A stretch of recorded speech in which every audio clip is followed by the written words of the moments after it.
communication, and you should respond for any questions and talkative.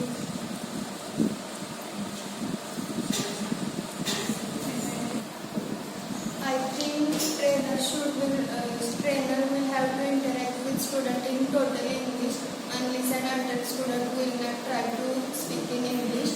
And trainer will give us all curricular activities about subjects. Expectation from candidates.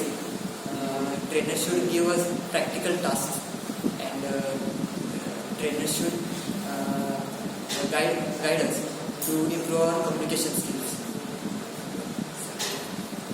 Expectation from student for trainer. Students will interact